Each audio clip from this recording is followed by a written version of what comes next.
Hi everyone, it's getting a little bit dark outside, so I thought I'd just do a quick video before I lose the light completely.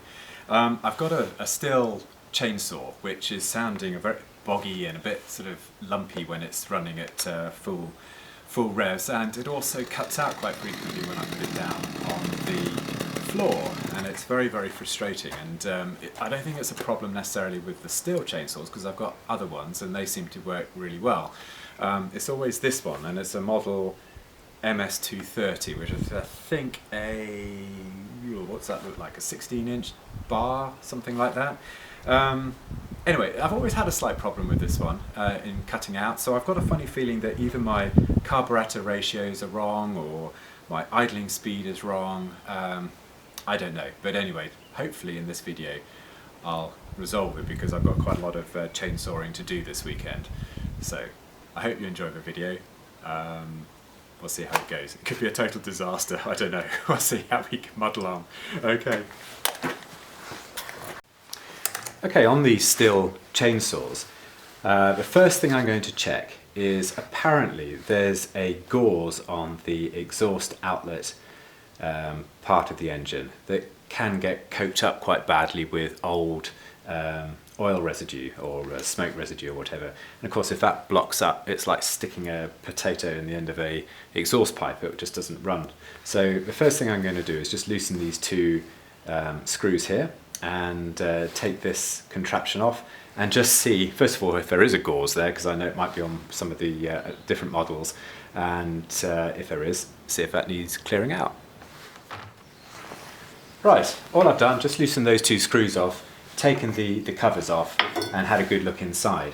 Now, there's no filter, no exit filter on these chainsaws, unlike some others, but it is pretty mucky actually. It's either a problem I'm running with the carburettor running too rich, or I've got too much oil in the fuel, but this is really, I don't know if you can see that, it's really quite mucky and black. Which isn't a great sign, I suppose, but I suppose exhaust is always going to be on the sort of dirty side of anything.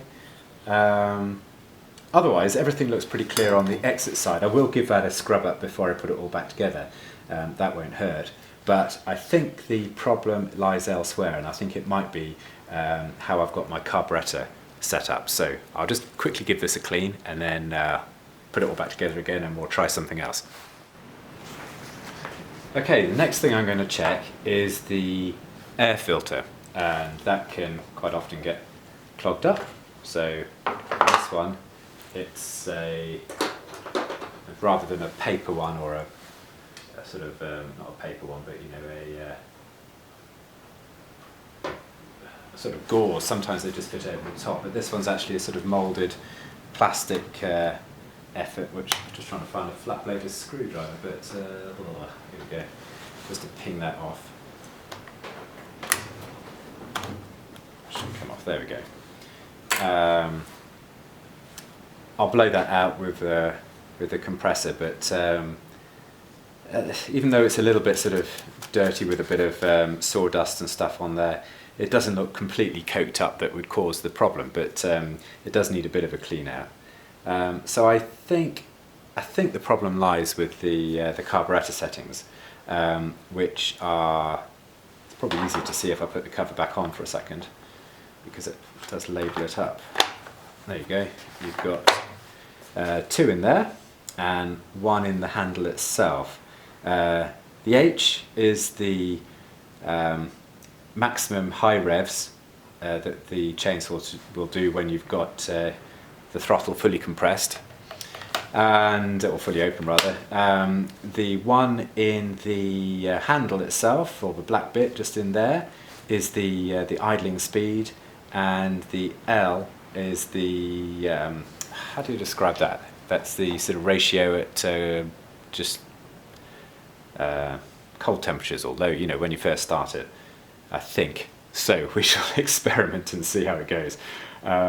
I think the roughness is probably caused with too rich fuel going into the carburettor, and the reason why it's cutting out is partly because of that, but also maybe because my idling speed is too low as well. So we'll adjust those two and see. I'm pretty happy with the revs when it's going full guns, as it were. I don't really have a problem with that. So I think it's that one and that one that I need to sort out.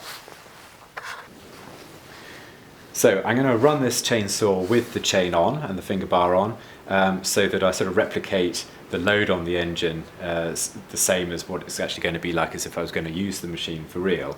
And so if I didn't have the chain on, then there'd just be no load on the engine, and it would run differently. And so if I'm changing carburettor settings and idling settings, I want to sort of replicate as close to as practically possible the load on the engine as what I'm going to be using it in the field. This particular chainsaw, the little screws inside these holes are quite deep-seated. It will take a flat-bladed screwdriver, but you've got to just sort of get in there and just fiddle and just see where the bite point is. You will get it. No, there it is. Quite stiff, which is good because you don't want them to turn by themselves. This one here, however, is much deeper. So I'm going to find a deeper screwdriver than this one. These two are fine. That one I'm going to need something a bit deeper, so bear with me a second, I'll just see if I can find something. Once it starts, I'm going to put it into gear, and then I'm going to adjust it so that I start seeing this starting to turn. And obviously we don't want it to turn when it's just idling away. So I'm going to wait until it starts to turn and then back it off a little bit till it stops turning. Now, if I turn it back too far, then it's going to start sounding a bit rough, and I think that's the stage that it's in at the moment.